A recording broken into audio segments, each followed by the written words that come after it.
السلام علیکم friends, welcome back to my channel with another interesting episode of novel جس کا نام ہے روح آرام۔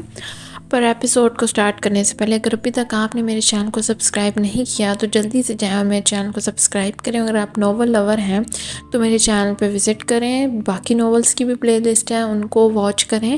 آئی ہوپ کہ آپ کو میرا وائس اوور پسند آئے گا۔ اگر پسند آتا ہے تو ویڈیو کو لائک اینڈ شیئر کر دیا کریں اور چینل کو سبسکرائب کر دیا کریں اور بیل آئیکن کو پریس کرنا مت بھولیں تاکہ ہر نیو آنے والی ایپیسوڈ اور ناول کا نوٹیفیکیشن آپ کو ملتا رہے، جس سے آپ کو پرابلم نہ ہو فائنڈ آؤٹ کرنے میں۔ اور اگر آپ اپنے کسی فیوریٹ ناول پہ ایپیسوڈ سننا چاہتے ہیں میری وائس میں تو آپ کمنٹ کر سکتے ہیں، میں پوری کوشش کروں گی کہ اس پہ بھی اپلوڈ کروں۔ میرا نیو چینل ہے، مجھے سپورٹ کریں۔ اور بس آج کی ایپیسوڈ کو سٹارٹ کرتے ہیں۔ اور ایک اور بات کہ لاسٹ جو میں نے ناول کی ایپیسوڈ ڈالی ہے اتنا اچھا رسپانس نہیں ملا، مجھے ویوز نہیں آ رہے، تو کیا مسئلہ ہے؟ یہ ناول بہت مزے کا ہے، میں نے پڑھا تو نہیں ہے لیکن جو میں نے سٹارٹ کیا فرسٹ ایپیسوڈ سے ہی تو مجھے آئیڈیا ہو گیا کہ بہت انٹرسٹنگ ہے۔ آپ کے کہنے پہ ہی بنایا ہے میں نے، کمنٹس آ رہے تھے اس ناول کے تو تبھی اس کو کیا۔ تو یار ویوز کیوں کم آ رہے ہیں؟ اور لائک بھی کر دیا کرو اور اچھے اچھے کمنٹس کر دیا کرو، مجھے اچھا لگے گا۔ تو چلیں ایپیسوڈ کو سٹارٹ کرتے ہیں، ایپیسوڈ کی طرف چلتے ہیں۔ ایپیسوڈ نمبر 2 ناول ہے روح آرام اور اس کا رائٹر ہیں اریج شاہ۔ شیخ دھاڑتے ہوئے بول رہا تھا جب اس سے کوسوں دور کھڑی اقصیٰ تھر تھر کانپ رہی تھی۔ شیخ صاحب میں آخری کوشش کرتی ہوں، ہو سکتا ہے اس بار وہ مان جائے، آپ مہربانی کر کے میری بیٹیوں کو کچھ مت کیجیے گا، میں اسے منا لوں گی۔ کیا ضرورت پڑی تھی مجھے بھی روح کی فوٹو اتنی جلدی بھیجنے کی؟ یہ شیخ تو بالکل پاگل ہو گیا ہے۔ ٹھیک ہی کہتی ہے، تنظیم ایک نمبر کی فسادن ہے، یہ اپنے ساتھ ساتھ میری بیٹیوں کو بھی پھنسائے گی منحوس۔ صبح ہوتے ہی پہلے تنظیم کے گھر جاؤں گی۔ شیخ کا فون بند کر کے وہ تنظیم کے گھر جانے کا پلان بنانے لگی۔ میرا ایسی پارٹیز میں جانا ضروری نہیں ہے، تم لوگ جاؤ، وہ سامنے کھڑے خضر سے کہہ رہا تھا جو اسے کتنی دیر سے پارٹی پر جانے کے لیے منا رہا تھا۔ جانا ضروری ہے ڈیول، ان لوگوں نے اتنا اصرار کر کے بلایا ہے، اور ساتھ میں تمہیں یہ بھی بتا دوں کہ ان لوگوں کو تم سے بہت ضروری کام ہے جو تمہارے علاوہ اور کوئی نہیں کر سکتا تھا۔ خضر کا ارادہ آج پکا تھا اسے اپنے ساتھ لے جانے کا۔ کام ان کو ہے، مجھے نہیں، پیاسا خود کنویں کے پاس آتا ہے، کنواں چل کر نہیں جاتا پیاسے کے پاس۔ انہیں اگر مجھ سے اتنا ہی ضروری کام ہے تو آ کر مجھ سے مل سکتے ہیں، لیکن اپوائنٹمنٹ لے کر اگر میرا ارادہ ہوا تو میں ملوں گا۔ اب تو تم لوگ جا سکتے ہو۔ ڈیول ڈارلنگ چلتے ہیں نا، ہم تھوڑی دیر انجوائے کریں گے۔ لیلا اپنی تنگ چست لباس میں چلتی ہوئی اس کے قریب آئی اور اس کے گلے میں باہیں ڈالتے ہوئے بولی، میں تمہیں کتنی بار کہہ چکا ہوں لیلا، اپنی لیمٹس میں رہا کرو، یہ نہ ہو کہ تمہیں اٹھا کر ایک بار پھر سے وہیں پھینکاؤں جہاں سے اٹھا کر لایا تھا۔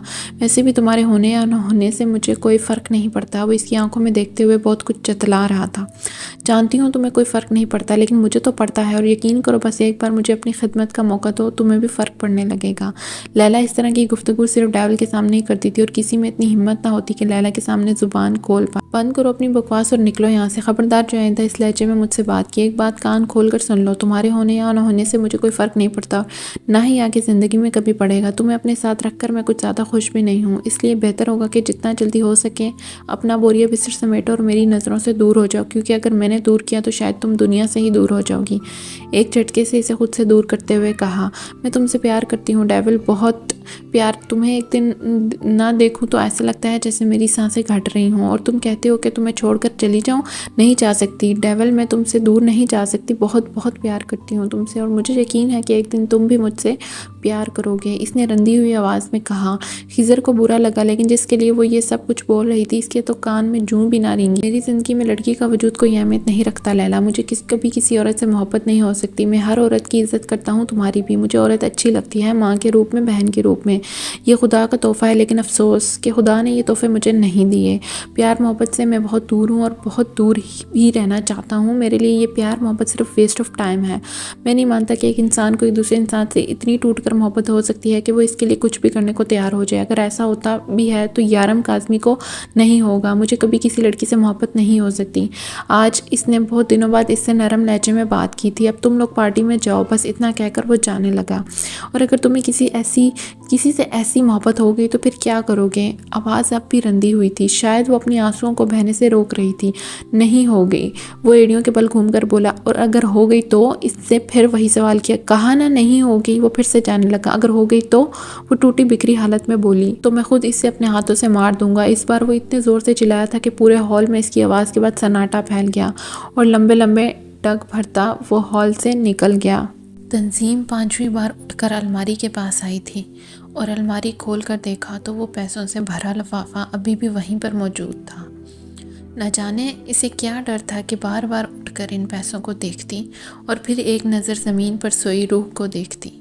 وہ اسے ہر روز مارتی پیٹتی گالیاں دیتی، لیکن اس کے بارے میں کبھی اتنا غلط نہ سوچا تھا جتنا غلط اقصیٰ نے سوچ لیا۔ وہ کبھی اسے بیچنے کا نہیں سوچ سکتی تھی۔ ان کے گھر کے حالات اتنے تنگ تھے کہ 2 وقت کا کھانا بھی مشکل سے نصیب ہوتا۔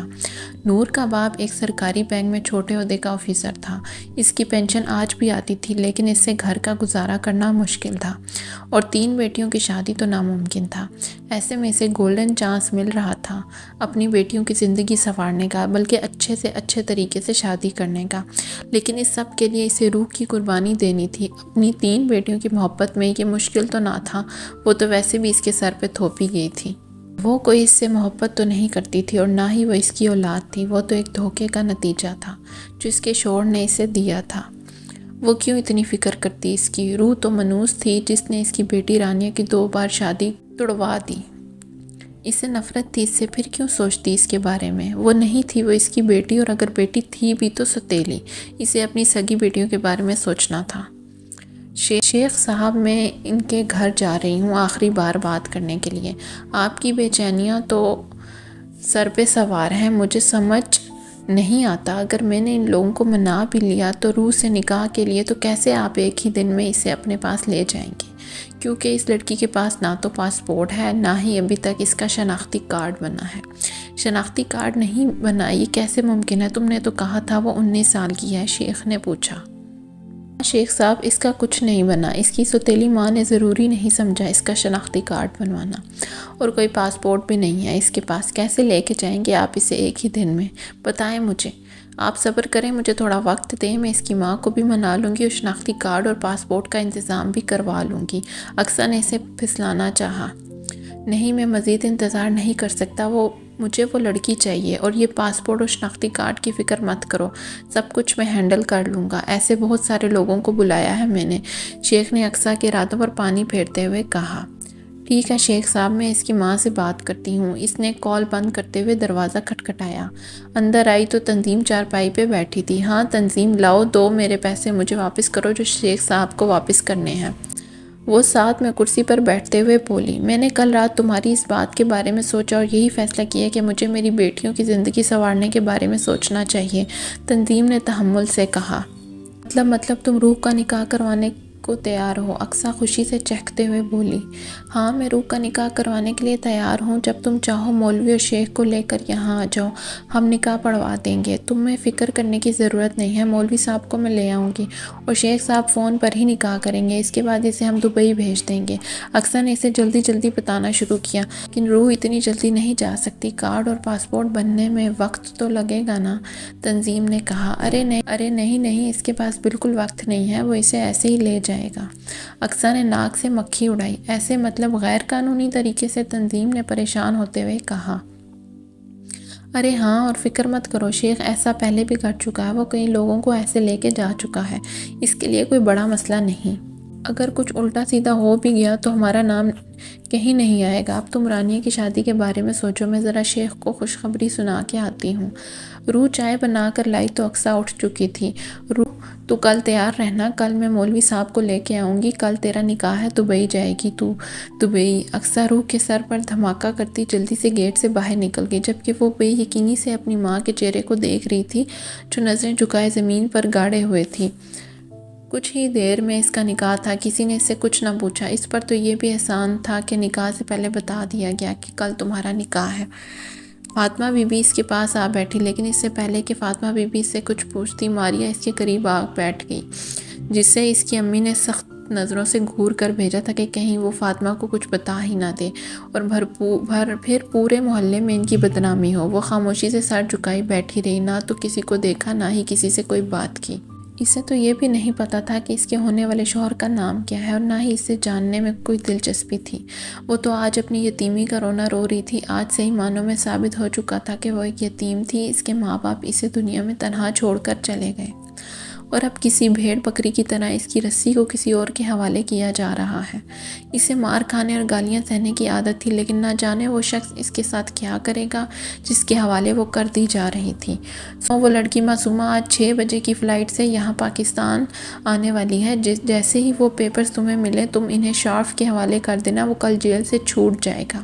لیکن شمس کا کیا کریں گے؟ خضر نے پوچھا۔ اس کا تم کچھ نہیں کرو گے، اسے میں خود ہینڈل کر رہا ہوں۔ ابھی کچھ ہی دیر میں اس سے ملنے جاؤں گا، اگر سیدھے طریقے سے مان گیا تو ٹھیک ہے، ورنہ ویسے بھی بہت دنوں سے میں نے اپنے فیورٹ ہتھیار کا استعمال نہیں کیا۔ اس نے اپنے ہاتھ میں رکھی بلیڈ کی طرف اشارہ کیا۔ خضر کا تو اس کے ساتھ جانے کا ارادہ تھا، وہ ایک ہی پل میں کینسل ہو گیا۔ وہ بلیڈ سے ان لوگوں کو مارتا تھا جن پر اسے حد سے زیادہ غصہ ہو، اور بلیڈ سے وہ اتنی خطرناک موت دیتا تھا کہ کسی کے بھی رونگٹے کھڑے ہو جائیں۔ خضر کو اس کے ہتھیار سے نفرت تھی۔ اس کا بلیڈ کسی سانپ کی طرح اگلے بندے کے جسم میں رینگتا اور سرخ لکیریں چھوڑ جاتا تھا۔ وہ بلیڈ کا استعمال تب کرتا جب اگلے بندے کو تڑپا تڑپا کر مارنا ہو۔ خضر کو اس کے بلیڈ سے جتنی نفرت تھی اتنا ہی ڈر لگتا تھا۔ اکثر اپنی پریشانیوں کی وجہ وہ اسی سے مٹاتا تھا۔ کچھ ہی دیر میں مولوی صاحب کی آواز آئی۔ نکاح نامے پہ شیخ کے دستخط پہلے ہی ہو چکے تھے۔ اس نے ایک نظر بھی اٹھا کر پورا نکاح نامہ نہ دیکھا، اسے جہاں کہا گیا اس نے سائن کر دیے۔ مولوی صاحب نے رسم ادا کی۔ 3 بار اس سے اس کی مرضی پوچھی گئی، جس کا ہونا یا نہ ہونا کسی کے لیے اہمیت نہ رکھتا تھا۔ وہ خاموشی سے ساری کارروائی دیکھتی رہی۔ اس سے کیے گئے سوالوں پر اس نے حامی بھر دی۔ ہاں، اسے وہ شخص قبول تھا جسے اس نے کبھی دیکھا بھی نہ تھا۔ ابھی تو محلے والی عورتوں کے سامنے شیخ کی تعریفیں کیے جا رہی تھی۔ خود اس کی شکل تو نہ دیکھی تھی، لیکن پھر بھی اسے خوش شکل کہہ رہی تھی۔ ارے میں اپنی بیٹیوں کے بارے میں پہلے سوچتی تو لوگ کہتے کہ سوتیلی ماں ہے، سوتیلی ماں بہت بری ہوتی ہے، اس لیے میں نے پہلے اس کے بارے میں سوچا۔ آخر کل اگلے جہان میں جا کر اس کے باپ کو منہ بھی تو دکھانا ہے۔ امی تعریفیں سمیٹتی اسے بار بار اپنے سینے سے لگاتی پیار کر رہی تھی۔ یہ بھی اس کی زندگی میں پہلی بار ہی ہو رہا تھا۔ پھر ماریا اور رانیہ اس کے قریب آ گئی۔ تمہیں پتہ ہے تمہارا شوہر کتنا امیر آدمی ہے، اس کے پاس اتنا پیسہ ہے کوئی گن بھی نہ سکے۔ راج کرو گی راج، اور وہاں جا کے ہمیں بھول مت جانا، یہ میرا مطلب ہے ہمیں فون وغیرہ کرتی رہنا۔ آپ تو ایسے کہہ رہی ہیں جیسے میں آج ہی جا رہی ہوں، روح نے بے دلی سے کہا۔ ہاں تو آج ہی تو جا رہی ہو، ماریا نے اس کے سر پر دھماکہ کیا۔ کیا مطلب؟ اس نے حیرت سے پوچھا۔ ارے مطلب ہم نے تمہارا سامان وغیرہ پیک کر دیا ہے۔ خیر تمہارا سامان ہے ہی کتنا، تمہارے کپڑوں میں تو وہی ہمارے پرانے دیے ہوئے کپڑے تھے، لیکن میں نے اور ماریا نے ہمارے عید والے سوٹ تھے نا، وہ تمہارے کپڑوں میں رکھے ہیں۔ اس کے علاوہ بھی میں نے اپنے کچھ سوٹ تمہارے کپڑوں میں رکھ دیے ہیں۔ تانیہ اور رانیہ کے کپڑے تمہیں ٹھیک سے پورے نہیں آتے، لیکن میرے کپڑوں میں تم اچھے سے ایڈجسٹ کر سکتی ہو۔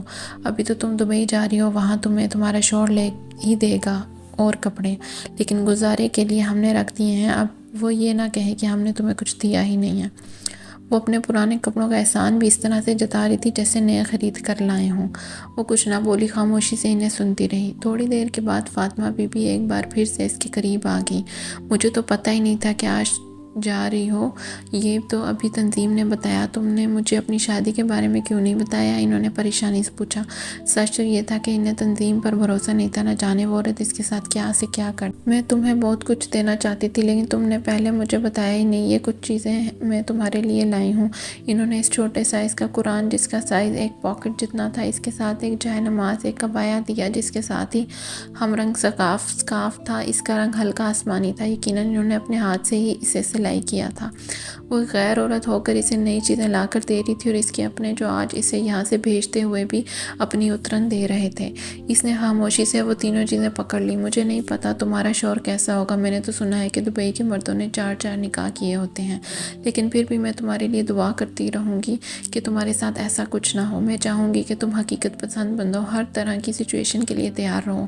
وہ غور سے فاطمہ بی بی کو سن رہی تھی، کیونکہ وہ جانتی تھی کہ یہ عورت اسے کبھی غلط مشورہ نہیں دے رہے گی۔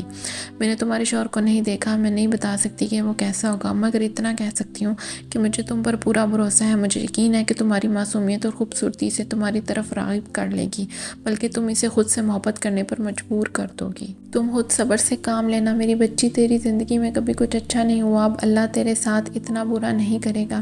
بس تو ہر قسم کی سچویشن کے لیے تیار رہنا۔ وہ تیرا شوہر ہے، تیرا صاحبان، اس کی مرضی کے خلاف کبھی کوئی کام مت کرنا۔ یہ میرا نمبر ہے، تیرا شوہر مجھ سے بات کرنے کی اجازت دے تو مجھے فون ضرور کرنا۔ انہوں نے ایک چھوٹا سا کاغذ اس کی طرف دیتے ہوئے کہا، اپنا بہت سارا خیال رکھنا، زندگی رہی تو دوبارہ ضرور ملیں گے۔ وہ اس کا ماتھا چومتے اس کے قریب سے اٹھی، جب روح نے ان کا ہاتھ تھاما اور اٹھ کر کھڑی ہوئی اور ان کے سینے سے لگ کر پھوٹ پھوٹ کر رو دی۔ تھوڑی دیر کے بعد اسے بتایا گیا کہ 6 بجے کی فلائٹ سے دبئی جانا ہے۔ وہ پریشان سی کھڑی سب کو دیکھ رہی تھی۔ وہ کیسے کسی دوسرے ملک جا سکتی تھی؟ اس کے پاس کسی دوسرے ملک جانے کے کاغذات ہی کہاں تھے؟ اس کے پاس تو کچھ بھی نہ تھا۔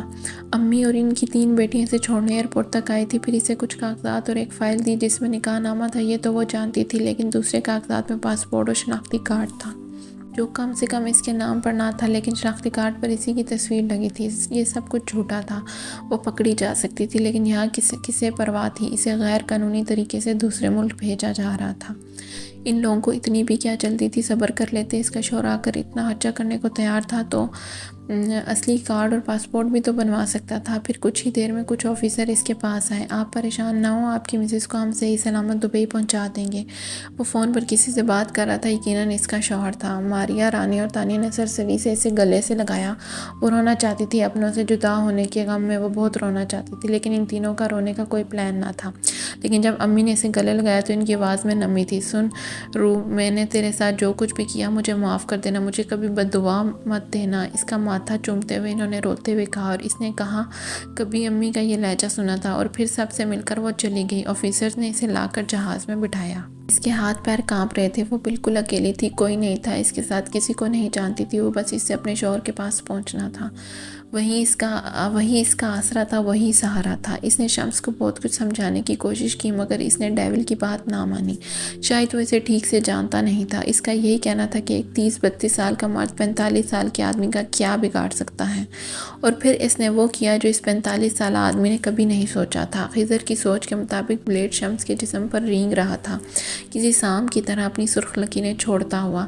لیلا نے اسے ایک ہی بار اس انداز میں دیکھا تھا، اس کے بعد وہ 1 مہینہ اس سے دور رہی۔ اس نے آج بھی لیلا کو اپنے ساتھ آنے کی آفر کی تھی، لیکن اس کے ہاتھ میں بلیڈ دیکھ کر وہ اس کے ساتھ نہ آئی۔ اس نے شمس کے نہ صرف ہاتھوں کی بلکہ پورے جسم کی رگیں کاٹ ڈالی۔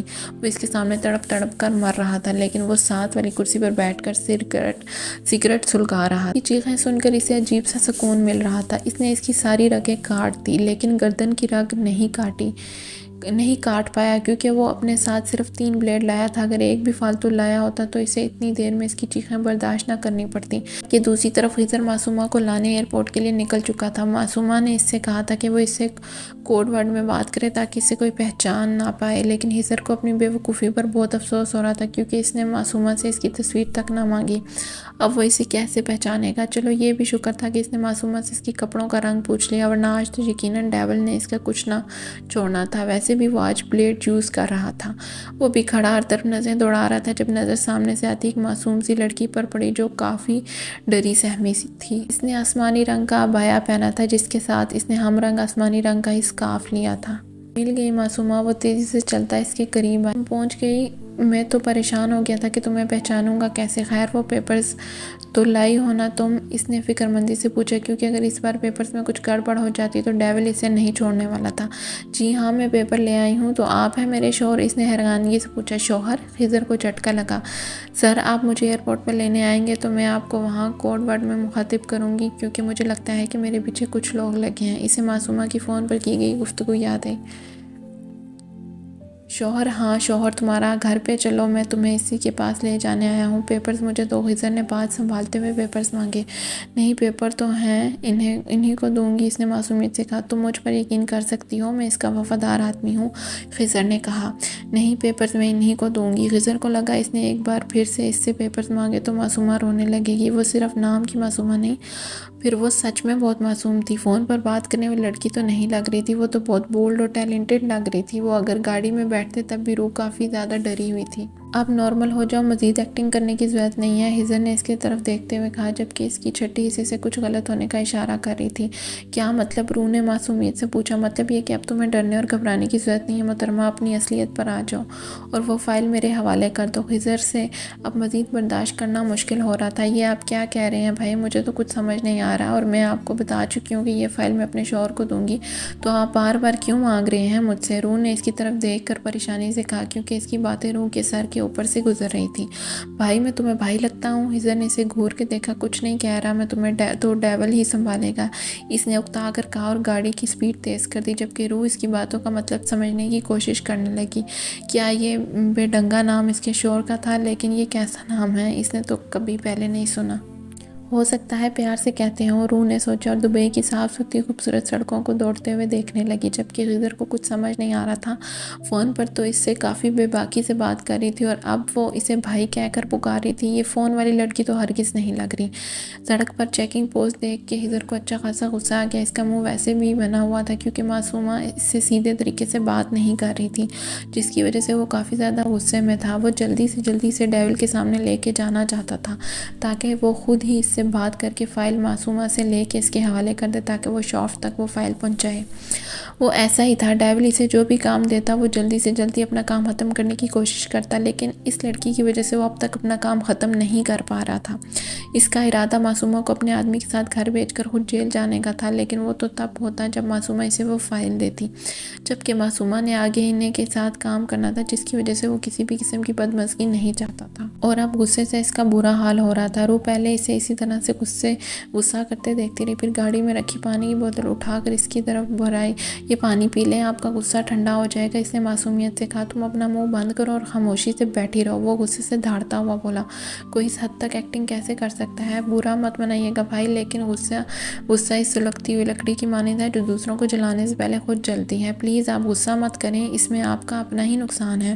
میں جانتی ہوں آپ بہت بزی ہیں، بہت کام ہوگا آپ کو، میری وجہ سے آپ کو اتنی پریشانی ہو رہی ہے، وہ بولے جا رہی تھی، جبکہ ہزر حیرانگی اور پریشانی سے اسے دیکھنے میں مصروف تھا۔ لڑکی میری بات سنو، تم اپنی یادداشت بھول تو نہیں آئی؟ دیکھو اگر ایسا ہے تو پلیز مجھے بتا دو، تمہارے سر کسی بھاری چیز سے تو نہیں ٹکرایا؟ میں تمہیں بھی ڈاکٹر کے پاس لے کے چلتا ہوں، لیکن پلیز اپنی یہ بیکار بے فضول سی ایکٹنگ خبردار جو تم نے ڈیول کے سامنے کی، وہ سیدھا شوٹ کر دے گا تمہیں۔ میں نے اسے تحمل سے سمجھانے کی کوشش کی، آپ کیا کہہ رہے ہیں؟ مجھے سمجھ نہیں آ رہا۔ اب روح بھی اس کی بہکی باتوں سے پریشان ہوئی تو آنکھوں میں موٹے موٹے آنسو آ گئے، جبکہ اس کے آنسو دیکھ کر ہزر بری طرح سے کھٹکا۔ کچھ نہیں کہہ رہا بہن جی، ہم گھر چلتے ہیں، باقی باتیں وہیں ہوں گی آپ کے شوہر کے سامنے، ہزر نے جیسے ہار مانتے ہوئے کہا۔ ٹھیک ہے، اس نے نم آواز میں کہا تو ہزر کو ایک بار پھر سے اپنے معصوم چہرے کو دیکھنے پر مجبور کر گئی۔ وہ وائٹ پینٹ اور ریڈ شرٹ میں ہونٹوں کو لال لپسٹک سے رنگے بہت حسین لگ رہی تھی۔ وہ عام سے ہولی میں بھی غضب ڈھاتی تھی، اور اگر اتفاق سے کوئی ڈارک کلر پہن لے تو اس کی خوبصورتی کو چار چاند لگ جاتے تھے، اور آج اس نے جان بوجھ کر یہ رنگ پہنا تھا کیونکہ وہ جانتی تھی کہ اس رنگ میں وہ بے حد حسین لگتی ہے۔ خیر، آنے والی لڑکی کو بتانا بھی تو تھا کہ یہاں اس سے زیادہ خوبصورت لڑکی اور کوئی نہیں، اور ڈیول صرف اسی کا ہے، اس لیے آنے والی لڑکی ان کے ساتھ کام کرنے والے ہر لڑکے کے ساتھ فلرٹ کر سکتی ہے، لیکن ڈیول کے ساتھ نہیں، کیونکہ اس کا حق صرف اور صرف لیلا رکھتی ہے۔ گاڑی اپنے مقام پر رکی اور خضر تیزی سے گاڑی سے باہر نکل گیا، جبکہ وہ حیران پریشان سے اس کے آگے پیچھے آئی تو نظر سامنے خوبصورت نازک سی لڑکی لیلا پر پڑی۔ اسے کچھ اطمینان ہوا، یہاں تو لڑکیاں بھی ہیں۔ وہ لیلا کے سامنے آ کر ذرا سی مسکرائی، مگر لیلا کا ایسا کچھ بھی کرنے کا کوئی ارادہ نہ تھا۔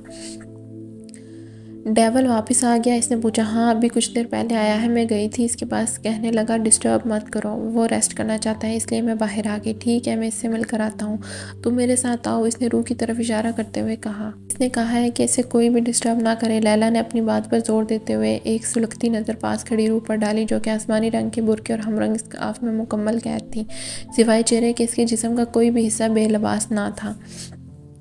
خیر، لیلا کے لیے یہ کوئی نئی بات نہ تھی، دبئی میں زیادہ تر عورتیں ایسی برقعے میں پائی جاتی تھی۔ اس نے مجھ سے کہا تھا کہ میں جیسی ہی آؤں اس سے ملو، اور تمہیں مجھے میرا کام سکھانے کی ضرورت نہیں ہے، کیونکہ یہاں پہ صرف تم ہی اسے ڈسٹرب کرتی ہو، باقی ہم سب تو اپنے کام سے کام رکھتے ہیں۔ اب ہزر کو کسی نہ کسی پہ تو اپنا غصہ نکالنا ہی تھا، تو لیلا ہی صحیح، جبکہ اس نئی لڑکی کے سامنے اتنی بے عزتی کے بعد لیلا بالکل اپنی شرٹ کے کلر کی طرح ہو چکی تھی۔ آؤ ہزر، او خضر ایک کام کہا تھا تم سے، وہ بھی ڈھنگ سے نہیں ہوا۔ خضر کو اپنے کمرے میں آتے دیکھ کر ڈیول نے کہا، کیا مطلب ہے؟ کچھ سمجھا نہیں۔ خضر کو اس نے صرف اور صرف معصومہ کو ایئرپورٹ سے لانے کا کام دیا تھا، وہ تو اس نے بالکل ٹھیک طریقے سے کیا۔ اب کون سے کام کی بات کر رہا تھا وہ خضر کچھ سمجھ نہیں پایا۔ میں نے اکرم کو بھیجا ہے معصومہ کو ایئرپورٹ سے لانے کے لیے، تم جس لڑکی کو لے کر آئے ہو وہ کوئی اور ہے۔ ابھی وہ خضر کی طبیعت صاف کرنے والا تھا کہ آہستہ آہستہ قدم اٹھاتی پورے ہال کا جائزہ لیتی وہ کمرے میں داخل ہوئی۔ کیا مطلب وہ لڑکی نہیں ہے؟ خضر نے آہستہ آواز میں کہا۔ اس کے پاس وہ فائل ہے، یہ کہہ رہی تھی کہ وہ تمہیں دے گی۔ روح خضر کے قریب آ کر کھڑی ہوئی تو وہ کہنے لگا، جبکہ روح کا سارا دھیان سامنے کھڑے آدمی پر تھا۔ کہتے ہیں نکاح کے 2 بول میں بہت طاقت ہوتی ہے، لیکن گھر سے لے کر یہاں تک اس نے اپنے شوہر کے بارے میں کچھ محسوس نہ کیا۔ وہ تو اسے سوچنا بھی نہیں چاہتی تھی، لیکن اب تو اس کے چہرے سے نظریں ہٹانا بھی ناممکن لگ رہا تھا۔ وہ شہزادہ نہیں بلکہ شہزادوں کو مات دینے والوں میں سے تھا۔ بالکل ٹھیک کہتی تھی فاطمہ بی بی، اس کی زندگی میں کوئی شہزادہ ہی آئے گا۔ آج اسے یقین آ چکا تھا کہ اس کی قسمت اتنی بھی بری نہیں ہے جتنی کہ سب کہتے ہیں۔ اسے تو خوش ہونا چاہیے تھا، لیکن نہ جانے کہ اس کی آنکھوں سے آنسو بہنے لگے۔ وہ اس کے سامنے کھڑا اسے نہ جانے کیا بات کر رہا تھا، لیکن روح تو بس اس کے گال پر نمایاں ہونے والے ڈمپل دیکھتی جو بولتے ہوئے اس کے گال پہ روشن ستارے کی طرح چمکتا، اور پھر وہ جب خاموش ہوتا تب وہ ستارہ بھی خاموش ہو جاتا۔ دیکھو تمہیں یہاں نہیں آنا تھا، تم غلطی سے یہاں آ گئی ہو، تمہیں اپنے گھر جانا چاہیے تھا، لیکن فکر کرنے کی ضرورت نہیں ہے، خضر تمہیں چھوڑ آئے گا۔ وہ اس کے قریب کھڑا آہستہ سے اسے بتانے لگا، لیکن پھر سے اس نے نوٹ کیا کہ لڑکی تو اس کی باتوں پر بالکل دھیان نہیں دے رہی۔ تم سن رہی ہو نا میں کیا کہہ رہا ہوں؟ اس بار ذرا اونچی آواز میں بولا نا۔ روح جیسے خیالوں کی دنیا سے باہر نکلی۔ یہ کاغذات روح کو کچھ سمجھ نہیں آیا تو فوراً اپنے ہاتھ میں رکھے نکاح نامے کے پیپر اسے دکھانے لگی۔ یہ کیا ہے؟ وہ ذرا سا الجھا، لیکن اس کے ہاتھ سے پیپرز لے لیے۔ یہ ایک نکاح نامہ تھا، یقیناً سامنے کھڑی اس لڑکی کا تھا، روح نور۔ اس نے اس کا نام لے کر اس کی طرف دیکھا۔ جی مجھے تو سمجھ میں نہیں آ رہا تھا کہ میں آپ کے پاس پہنچوں گی بھی کہ نہیں، بہت ڈر لگ رہا تھا۔ آپ کو پتہ ہے جہاز کتنا بڑا تھا؟ اور وہ اپنے دونوں ہاتھوں کو کھول کر اسے بتا رہی تھی، جبکہ اس کا سارا جسم لرز رہا تھا۔ میں تو کبھی پہلے بیٹھی بھی نہیں، ابھی بھی ہاتھ کانپ رہے ہیں۔ وہ ذرا سا مسکرا کر بولی۔ وہ کیا بول رہی تھی وہ خود بھی نہیں سمجھ پا رہی تھی۔ سامنے کھڑا آدمی اس کا شوہر تھا، اس کے بارے میں سب کچھ جانتا تھا، تو کیا وہ یہ نہ جانتا ہوگا کہ وہ پہلی دفعہ سفر کرنے پر گھبرائی ہوگی؟ لیکن پھر بھی روح کا دل چاہا کہ آج اس کے سامنے کھل کر سب کچھ بتا دے۔ اس نے کتنی تکلیفیں سہی ہیں، بات بات پر گالی، بات بات پر مار پیٹ۔ پچھلے 19 سال سے وہ کتنی اذیت سہ رہی ہے۔ یہی تو تھا اس کا ہمدرد، یہی تو تھا اس کا اپنا، اسی کے سامنے تو کھلنا تھا اسے ہی تو اپنے دل کا حال بتانا تھا۔ وہی تو تھا اس کا صاحبان، اس کا شوہر، اس کا سب کچھ۔ اب ڈر نہیں لگ رہا؟ آپ مل گئے نا؟ اس کی آنکھوں سے آنسو گرنے لگے، لیکن پھر بھی اس کو دیکھ کر وہ مسکرائی۔ او محترمہ کیا بول رہی ہو تم؟ خضر جو نہ جانے کب سے اس کی باتوں سے تنگ آیا ہوا تھا، اب مزید اس غلط فہمی کو ہوا نہیں دے سکتا تھا۔ خضر ویٹ تم بیٹھو۔ اس نے خضر کو روک کر روح کو بیٹھنے کا اشارہ کیا۔ وہ آنکھوں سے آنسو صاف کرتی مسکرائی ہوئی بیٹھی۔ تم نے کچھ کھایا؟ اس نے آرام سے روح کو مخاطب کرتے ہوئے پوچھا۔ وہ سمجھ چکا تھا کہ لڑکی اس سفر سے کافی گھبرائی ہوئی تھی، اور اگر اب وہ اسے یہ کہتا کہ وہ اس کا شوہر نہیں ہے بلکہ ایک ڈان ہے اور وہ غلط پتے پر پہنچائی ہے تو وہ مزید گھبرا سکتی تھی، اس لیے وہ اسے تحمل سے اس سے بات کر رہا تھا۔ اکبر سے کہو کہ کھانے کے لیے کچھ لے کے آئے اور تم آرام سے کھانا کھاؤ، پھر بات کرتے ہیں۔ اس نے نرمی سے روح کو کہا اور خضر کو لے کے باہر نکل آیا۔ نکاح نامہ اور پتہ کرو اس لڑکی کا شوہر کہاں ہے؟ اس طرح سے کرتا ہے کوئی؟ ایسے کیسے اکیلے بھیج دیا لڑکی کو؟ ہاں بیچاری کتنی ڈری ہوئی ہے۔ وہ ڈیول کی وجہ سے اس سے سختی سے بات کر رہا تھا، اب نارمل ہو گیا کیونکہ ڈیول خود اس سے اتنی نرمی سے بات کر رہا تھا، تو وہ کیا پاگل تھا اتنی معصوم لڑکی سے اتنی سختی سے پیش آتا؟ میں پتہ کرواتا ہوں اس کے شوہر کا، تب تک ہم اس لڑکی کو نہیں بتائیں گے کہ وہ انجان لوگوں کے پاس ہے۔ اور لیلا سے بھی کہو کہ نارمل انسانوں کی طرح اس کے قریب رہے، ضروری نہیں کہ جیسا ہم سوچ رہے ہوں وہ ایسی ہی ہو۔ اس بار ڈیول کے لہجے میں کچھ اور تھا، مطلب میں کچھ سمجھا نہیں۔ خضر کو یہ بات کہتے ہوئے ہمیشہ شرمندگی ہوتی تھی، لیکن وہ بھی کیا کرتا، ڈیول ہمیشہ آدھی بات چھوڑ دیتا تھا۔ ضروری نہیں کہ معصوم چہروں کے پیچھے لوگ بھی معصوم ہو، یہ ہماری کسی دشمن کی چال بھی ہو سکتی ہے۔ لیلا سے کہنا کہ اکرم آ جائے تو فائل لے کر جیل چلی جائے۔ اس نے خضر کا کندھا تھپتھپایا اور باہر نکل گیا۔ ایک ہی دن میں زندگی کتنی حسین لگنے لگی تھی۔ اس کا شوہر نہ صرف دیکھنے میں اچھا تھا بلکہ بات بھی کتنی محبت سے کرتا تھا۔ یہاں تو سبھی لوگ عربی میں بات کرتے ہیں، لیکن وہ اس سے اردو میں ہی بات کر رہا تھا۔ امی اتنی اچھی کیسے ہوگی کہ اس کی شادی اتنی حسین آدمی سے کرتی، تو کیا انہیں تب اپنی بیٹیوں کا خیال نہ آیا؟ یا سچ میں وہ اس کی بھلائی چاہتی تھی؟ وہ اپنی سوچوں الجھی پورا حال دیکھ چکی تھی۔ اسے تو گھر ہی لگ رہا تھا، لیکن کھانا رکھ کے جانے والے آدمی نے اسے بتایا کہ یہ گھر نہیں ہے بلکہ کام کی جگہ ہے۔ کمرے میں آرام کرنے کے لیے بھی کوئی چیز نہ تھی سوائے کرسی کے۔ وہ اسے جس کمرے میں چھوڑ کر گیا تھا وہیں بیٹھ گئی۔ آگے پیچھے جانے کا تو سوال ہی پیدا نہیں ہوتا۔ اگر وہ اپنے شوہر کی مرضی کے خلاف کوئی کام کرتی اور وہ اس سے روٹھ جاتا تو ابھی تو وہ ٹھیک سے جانتی بھی نہیں، تو کیسے مناتی وہ اسے؟ اس نے کہا تھا تم کھانا کھا کر یہیں آرام کرو، واپس آ کر باتیں کریں۔ میں کیا بات کروں گی ان سے؟ وہ شرماتی گھبراتی بیٹھ کے سوچتی رہی۔ کیا پہلے بھی وہ بے وقوفی کی طرح بولنا شروع ہوگی؟ اب نہیں بولوں گی، ایسے سوچ سمجھ کر بات کروں گی، وہ یہ نہ سمجھے کہ میں پاگل ہوں۔ میں آپ کی کچھ مدد کر دوں؟ اس نے یہاں ایک چیز جو بہت زیادہ نوٹ کی تھی وہ یہ تھی کہ ایک آدمی ہال صاف کرنے کی چیزیں لے کے کھڑا تھا، ہر 5-10 منٹ کے بعد صفائی کرنا شروع کر دیتا، جبکہ روح کو تو ہال بہت صاف ستھرا لگ رہا تھا۔ شاید ایسے آدمی کی محنت کا کمال تھا۔ نو میم، ہم کر لیں گے، آپ آرام کریں۔ آدمی کا لہجہ عربی لیکن بات وہ اردو میں کر رہا تھا۔ یہاں پہ سب لوگ اردو میں بات کرتے ہیں؟ اس سے رہا نہ گیا تو پوچھنے لگی، جی میم، یہاں سبھی لوگ اردو میں بات کرتے ہیں، جس کو اردو نہیں آتی وہ سیکھ لیتا ہے، جیسے میں نے سیکھی۔ ڈیول اپنے سارے کام اردو میں کرواتے ہیں تاکہ مخالف پارٹی ہمیں نہ سمجھ سکے۔ سامنے کھڑے آدمی نے اسے تفصیل سے سمجھایا۔ شاید اسے ابھی تک یہ بات پتہ نہیں تھی کہ وہ معصومہ نہیں بلکہ کوئی اور ہے۔ حسن، تم جاؤ، میں ان سے بات کرتی ہوں۔ روح نے مڑ کر دیکھا تو صبح دروازے والی لڑکی کھڑی تھی، لیکن اب اس کے کپڑے کچھ اور تھے۔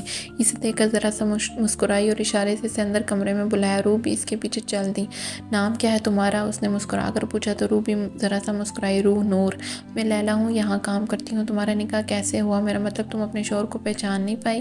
لیلا کو اس لڑکی کے بارے میں پوچھنے کے لیے کہا گیا تھا، سو وہ نور ملی اپنا کام کرنے لگی۔ یارم نے اس پر سختی کرنے سے منع کیا تھا کیونکہ اس کا ارادہ اس لڑکی کو صحیح سلامت اس گھر تک پہنچانے کا تھا۔ وہ دراصل فون پر نکاح ہوا تھا، میں نے دیکھا نہیں ان کو، اس لیے پہچان نہیں پائی۔ مطلب تم نے اس کی کوئی تصویر بھی نہیں دیکھی تھی؟ پہلی لڑکی سے پوچھا جاتا ہے کہ تم شادی کرنے کے لیے تیار ہو، تصویر دکھائی جاتی ہے، بات وغیرہ ہوتی ہے، فون پر نہیں۔ ایسا کچھ نہیں ہوا، مجھے تو نکاح سے ایک دن پہلے پتہ چلا کہ میرا نکاح ہے۔ روح نے مسکراتے ہوئے بتایا، جیسے اپنا ہی مذاق بنا رہی ہو۔ اچھا، یعنی ارینج میرج؟ لیلا نے اس کے احساس کمتری دور کرنے کی کوشش کی۔ جی وہ بس اتنا ہی بولی۔ اوکے دین، مجھے تمہارا پاسپورٹ اور ID کارڈ مل سکتا ہے؟ لیلا مطلب کی بات پر آ چکی تھی۔ جی میں دیتی ہوں، لیکن وہ اصل نہیں ہے، یہ تو آپ جانتی ہی ہوں گی۔ وہ کچھ کنفیوز ہو کر بولی، اصل نہیں ہے؟ تم یہاں کیسے آئی پھر؟ لیلا کو جھٹکا لگا، وہ سب کچھ تو مجھے نہیں پتا، یہ سب کچھ تو میرے شوہر ہی جانتے ہوں گے، آپ ان سے پوچھیں۔ اس نے اپنا پاسپورٹ ID کارڈ اس کی طرف بڑھاتے ہوئے کہا، جبکہ لیلا اپنا گھومتا ہوا سر لے کر باہر نکل آئی۔ اس کا مطلب وہ لڑکی غیر قانونی طریقے سے یہاں آئی ہے، اور اس کا یہ شوہر رمیز شیخ اس نام کا کوئی آدمی نہیں ہے اس شہر میں، اور میں نے ایئرپورٹ سے بھی پتہ کیا ہے، اس نام کی کوئی بھی لڑکی دبئی آئی ہی نہیں، اور نہ ہی اسے لینے کوئی ایئرپورٹ آیا تھا، اور ورنہ انتظامیہ کوئی رپورٹ درج ہوتی۔ ID کارڈ پر کیا نام لکھا ہے اور پاسپورٹ کہاں ہے؟ اس لڑکی کا خضر نے پوچھا۔ ہاں میں نے لے لیا تھا، یہ ہے، اپنے ہاتھ میں پکڑا پاسپورٹ اور ID کارڈ اس کے حوالے کیا، جس پر تصویر تو اسی کی لگی تھی لیکن نام کسی اور کا درج تھا۔ مجھے تو یہ کوئی گیم لگ رہا ہے، شارف نے کہا، جو ابھی کچھ دیر پہلے ہی جیل سے چھوٹ کر آیا تھا۔ گیم تو ہے لیکن ہمارے ساتھ نہیں، اس لڑکی کے ساتھ۔